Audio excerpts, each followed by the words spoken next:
Je me souviens encore du jour où je l'ai vue pour la première fois. Ce n'était pas sur un plateau de tournage ou lors d'une conférence de presse, mais dans un petit café, où elle répétait ses répliques, le soleil du matin caressant ses cheveux. Elle était la personnification de la grâce, une muse qui semblait sortie tout droit de l'un de mes propres scénarios. Moi, l'humble scénariste dans l'ombre, je me suis retrouvé complètement captivé par sa présence. Elle était l'étoile montante de Destin croisé, la série que j'avais créée et qui conquérait le cœur de millions de personnes. Notre romance a fleuri dans les couloirs des studios, entre les prises et les répétitions, sous l'éclat des projecteurs et le murmure des caméras. C'était un cliché hollywoodien, je sais, mais pour nous, c'était réel. Elle était l'inspiration derrière chaque dialogue passionné, chaque scène de sacrifice et de rédemption que j'écrivais pour son personnage, la douce et altruiste Aurora. Le public l'adorait, et je l'aimais encore plus. Notre vie semblait être une extension parfaite de la fiction que nous créions ensemble. Nous passions des heures à discuter des arcs narratifs des personnages, de leur motivation et de l'avenir de la série, toujours sa main dans la mienne, ou son bras autour de mon cou. Elle me demandait mon avis sur la manière d'interpréter Aurora, comment donner plus de profondeur à son héroïne, et moi, fier, je la guidais à travers les nuances que seul le créateur pouvait voir. Nos vies étaient entrelacées, tant personnellement que professionnellement, et je ne pouvais pas imaginer un avenir où nous ne serions pas ensemble, à tisser des histoires et à vivre la nôtre. Le succès de Destin croisé était retentissant, et avec lui, la renommée de Bianca ou le nom de ma petite amie, l'actrice qui donnait vie à Aurora grandissait de façon exponentielle. Elle faisait la couverture des magazines, était invitée dans des émissions de télévision, et les réseaux sociaux fourmillaient de son nom. J'observais de loin, fier, un peu éclipsé par son éclat, mais toujours heureux de la voir atteindre la célébrité qu'elle méritait, je le savais. Nous étions le duo parfait, la star et le cerveau derrière la star. Cependant, l'univers d'une production télévisuelle est un chaudron d'ego et d'ambition, et notre réalisateur, Marcos, en était la personnification. Toujours avec un sourire facile et un regard pénétrant, il était connu pour son talent indéniable et pour sa réputation de conquérant en coulisses. Je faisais confiance à Bianca, je faisais confiance à notre amour, et j'ai aveuglément ignoré les petits signes, les rires un peu trop longs, les regards qui s'étendaient au-delà du professionnalisme. Le scénario de ma vie était sur le point de prendre un tournant inattendu, un rebondissement douloureux que je n'aurais jamais écrit. La première fissure dans ma bulle de bonheur est apparue subtilement, presque imperceptiblement, comme une erreur de continuité dans une scène bien montée. Bianca a commencé à rentrer à la maison plus tard, les excuses concernant les réunions de scénario ou les répétitions supplémentaires devenant plus fréquentes, pour moi, un peu moins convaincantes. Je voulais y croire, bien sûr, car l'idée que quelque chose n'allait pas était presque impensable. Notre amour était la base de tout, pensais-je, la force motrice derrière notre propre histoire à succès. Pourtant, une pointe d'incertitude a commencé à ronger ma paix. Je la voyais chuchoter avec Marcos dans les coins du studio, des regards que j'attribuais auparavant à une camaraderie professionnelle semblaient maintenant chargés d'une intimité qui m'excluait. Leurs rires, auparavant partis du bruit de fond du plateau, ont commencé à sonner plus fort, plus complices, comme s'ils partageaient un secret que je ne connaissais pas. J'essayais d'ignorer, de me concentrer sur mon travail, sur les prochaines scènes d'Aurora. La vérité, comme toujours, a une façon brutale de se révéler. Une nuit, j'ai oublié mon téléphone portable au studio et je suis retourné le chercher. Le couloir était presque vide, seules les lumières de service allumées, créant des ombres longues et déformées. C'est alors que j'ai entendu des voix venant de la loge de Bianca.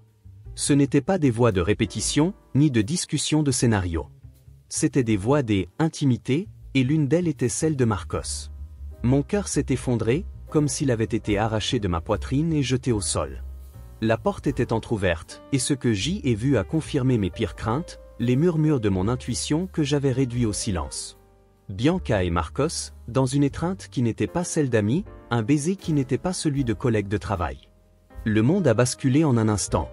Les mots que j'avais écrits, les sentiments que j'avais créés pour Aurora, tout est devenu une farce, un écho amer de la trahison que je vivais dans la vraie vie. L'image de ma muse s'est brisée sous mes yeux. Il n'y a pas eu de cris, pas de scène dramatique comme celle que j'avais l'habitude d'écrire. Juste un silence lourd, le son de mon propre cœur brisé martelant mes oreilles. Je me suis retiré sans bruit, comme un fantôme, et je suis rentré chez moi, l'esprit un tourbillon de pensées. La colère a commencé à bouillonner, mais ce n'était pas une colère qui me mènerait à une bagarre. C'était une colère différente, froide et calculatrice, une colère qui m'a ramené à mon bureau, au clavier qui était ma seule arme, mon seul refuge. La nuit s'est étirée sans sommeil, mais ce ne fut pas une nuit de larmes ou de désespoir. Ce fut une nuit de clarté, d'une concentration presque effrayante.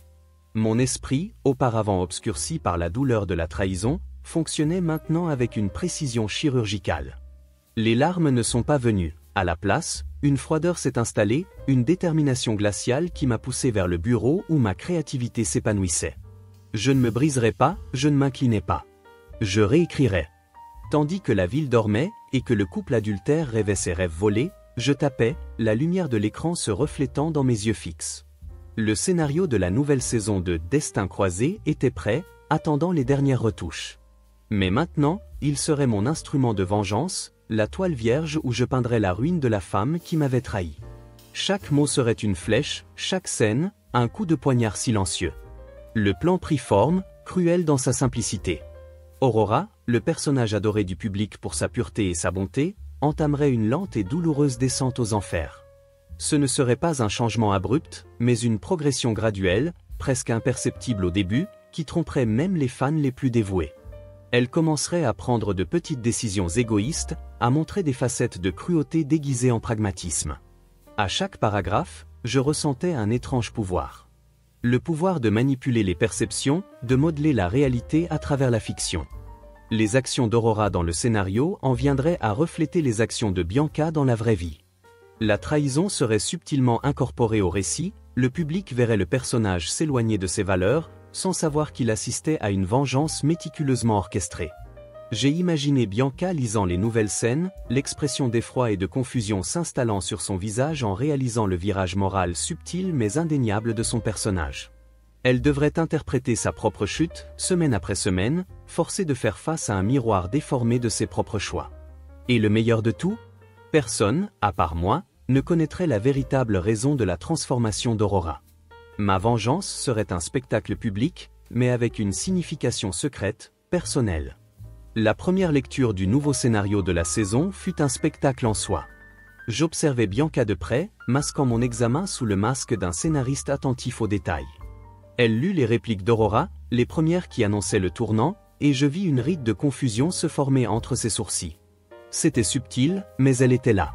Elle questionna l'une ou l'autre motivation, mais j'avais les réponses prêtes, des arguments sur la maturité du personnage, la complexité de l'être humain. Marcos, le réalisateur, souriait et acquiesçait, inconscient du piège que j'avais tissé. Il était si absorbé par sa propre complaisance qu'il ne percevait pas le danger imminent. Bianca, quant à elle, tenta d'argumenter, suggérant qu'Aurora n'agirait pas de cette façon. Moi, calmement, j'expliquais que le personnage évoluait, devenant plus réaliste, moins une sainte intouchable. L'ironie était palpable, et je savourais chaque seconde de ce jeu. Les tournages ont commencé, et Bianca, actrice talentueuse, a incarné la nouvelle Aurora avec la même dévotion qu'avant. Elle agissait avec conviction, même lorsque le personnage devenait mesquin, manipulateur et parfois cruel. À chaque scène, je voyais une partie de l'image publique de Bianca s'effondrer, reflétée dans sa propre interprétation. Elle était forcée de devenir le monstre que j'avais conçu, une marionnette de mes pensées les plus sombres. Lorsque les premiers épisodes de la nouvelle saison ont été diffusés, la réaction du public a été immédiate et drastique. Les réseaux sociaux, auparavant remplis d'adoration pour Aurora, fourmillaient désormais d'indignation et de déception. Des commentaires comme « Qu'est-il arrivé à l'Aurora que j'aimais ?» et « Ce personnage est devenu insupportable » se multipliaient. Les fans qui l'idolâtraient se sont retournés contre elle, sans savoir qu'ils critiquaient Bianca elle-même, qui était l'inspiration de la chute de son personnage. Bianca recevait des emails et des messages de haine, et la pression commençait à se lire sur son visage. Elle venait me voir, confuse, se plaignant de la cruauté du public, me demandant de réécrire Aurora, de sauver le personnage. J'écoutais avec un air préoccupé, offrant des conseils génériques sur l'imprévisibilité du public et l'importance de l'art de choquer. Intérieurement, je souriais, sachant que chaque critique était une victoire silencieuse, un pas de plus dans ma vengeance sans effusion de sang. La saison s'est achevée, et avec elle, le point culminant de ma vengeance. L'épisode final de Destin croisé fut une plongée encore plus profonde dans la dégradation morale d'Aurora, culminant par une scène où elle trahissait la confiance de son seul ami loyal pour son propre bénéfice. La performance de Bianca était impeccable, la douleur dans ses yeux réels, un mélange d'épuisement et de désespoir.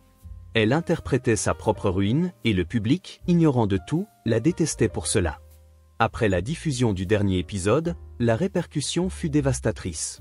Les audiences chutèrent, et la série, auparavant un succès retentissant, fut annulée. La carrière de Bianca, jadis en ascension fulgurante, était en lambeaux. Les invitations de travail disparurent, les contrats furent rompus. Elle était la personnification de l'actrice qui a ruiné une série aimée, la méchante de l'histoire, tant dans la fiction que dans la réalité pour le public. Marcos, le réalisateur, a également ressenti le coup. Sa réputation fut ternie par l'échec de la série, et il fut rapidement oublié par l'industrie qui l'avait auparavant courtisé. L'empire qu'ils avaient bâti ensemble s'est effondré, et moi, l'artisan silencieux de la destruction, j'étais là pour voir chaque brique tomber. L'ironie était douce, un vin amer que je savourais en secret. Un jour, j'ai croisé Bianca dans les couloirs du studio, maintenant vide et silencieux, un fantôme de son ancienne splendeur. Elle semblait petite, recroquevillée, l'armure de star de télévision complètement brisée. Nos regards se sont croisés, et pendant un instant, j'ai vu une lueur de reconnaissance, peut-être de compréhension, dans ses yeux. Mais elle a tourné la tête et a continué son chemin, sans un mot, sans un adieu. Moi, le scénariste, j'ai continué mon travail, passant à de nouveaux projets, de nouvelles histoires. Personne n'a jamais su ma vengeance silencieuse, la façon dont j'ai utilisé mon art pour abattre ceux qui m'avaient blessé. La blessure qu'ils m'ont infligée a cicatrisé, mais la leçon est restée. Dans un monde d'illusions et d'apparence, la plume d'un écrivain peut être l'arme la plus puissante de toutes. Et la vengeance, quand elle est servie froide, peut être le scénario le plus satisfaisant de tous.